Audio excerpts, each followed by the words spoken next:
যারা clinical practice করতে চায় তাদেরকে তো আসলে অনেক কিছু পড়া লাগে, অনেক কিছু শেখা লাগে, অনেক কিছু জানা লাগে।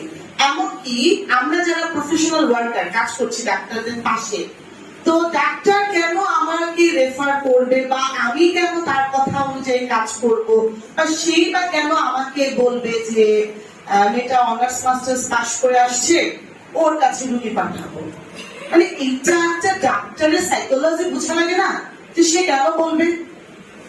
এখন কেন বলবে প্রশ্নের উত্তরে যদি আমরা যাই, তখনই আমাদের মাথার ভিতরে ক্লিক করবে নিউট্রিশনের total work side our body.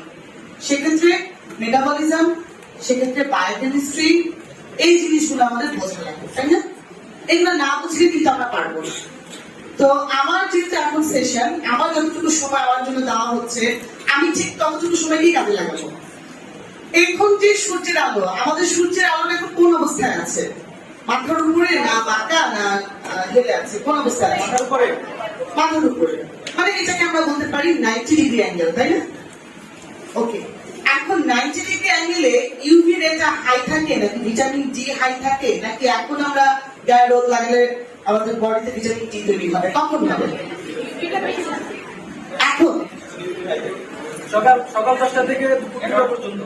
সকাল 10টা থেকে দুপুর 2টা। ওকে, আর কোন আনসার আছে? হ্যাঁ, ভিটামিন ডি কি তখনই কাজ করা শুরু করবে? মানে যখন আমার শরীরে রোগ লাগাবো তখনই আমি ভিটামিন ডি পাচ্ছি? মানে ইটস আ ম্যাজিক। তাহলে কখন পাবো? কখন পাবো ভিটামিন ডি?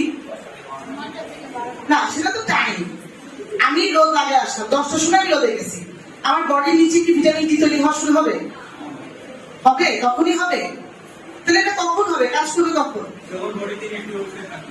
ইনঅ্যাক্টিভ অবস্থা থাকলে তখন কাজ করবে না, যখন অ্যাক্টিভ অবস্থা আসবে তখন।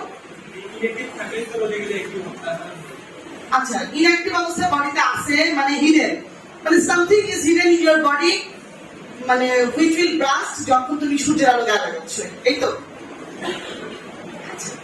মজার বিষয় হচ্ছে সূর্যের আলো আমি গায়ে লাগালাম, এটা কাজ করবে যখন মানুষ একদম ঘুমের দিকে যাচ্ছে, বডি থেকে আস্তে আস্তে করে ঘুমের সেশন শুরু হচ্ছে, বা আমরা ঘুমাবো, রেস্ট নিব, ঠিক ওই টাইমটাতে না বডি কি করে জানো? ক্যালসিয়ামকে ডাক দেয়। এখানে একটা গান আছে, হ্যাঁ, একটু গানটা গাবো। রাজা কি আয়েগি বারাত, রঙ্গিলি হোগি রাত। মজার বিষয় হচ্ছে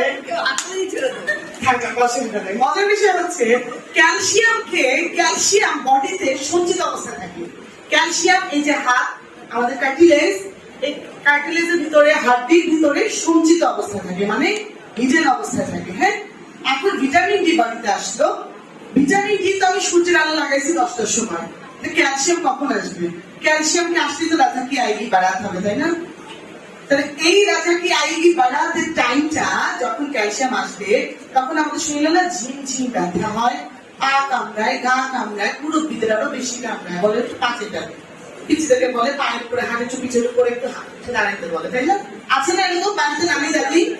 আচ্ছা, এখন নামিয়ে দাদিকে কি করতে বলতে হবে? বলতে হবে সূর্যের আলোতে যাও, সূর্যের আলোতে যাও, ক্যালসিয়াম ট্যাবলেট খাও, ভিটামিন ডি ট্যাবলেট খাও, তাহলে তোমার এই মাত্র গায়ে হাত পায়ে ব্যথা থাকবে না। ব্যাপারটা কি এরকম? নিউট্রিশন কিন্তু একটা রাজ্য, একটা কিংডম। এখন যে মুরব্বী মানুষের অলরেডি হাতে পায়ে ব্যথা, সে কিন্তু দেখা যাচ্ছে অনেক বছর ধরে সে গায়ে ঠিক সময়ে সূর্যের আলো লাগে নাই, কিংবা সে ক্যালসিয়াম খায় না। এই দুইটার একটা ডেফিসিয়েন্সি হলে মানে সংসার হবে না, কিন্তু রাজা কি আইগি বাড়াত হবে না, ইজন্ট ইট? সো ক্যালসিয়াম আমাদের বডিতে দরকার আছে, ক্যালসিয়াম বডিতে সঞ্চিত রাখবো, সূর্যের আলো গায়ে লাগাবো। সূর্যের আলো সার্টেন পিরিয়ড পর্যন্ত আমাদের বডিতে কাজ করে, এরপরে কিন্তু সূর্যের আলো যতই লাগাই সে কিন্তু ইফেক্টিভলি ওয়ার্ক করে না, বাট করতেও পারে, খুবই কম, রিসার্চ আসছে খুব কম। বাট আমাদের শরীরে সূর্যের আলো ইয়াং এজে বা বাচ্চা যখন ছোট থাকে তখন থেকে সেটা কাজ করে।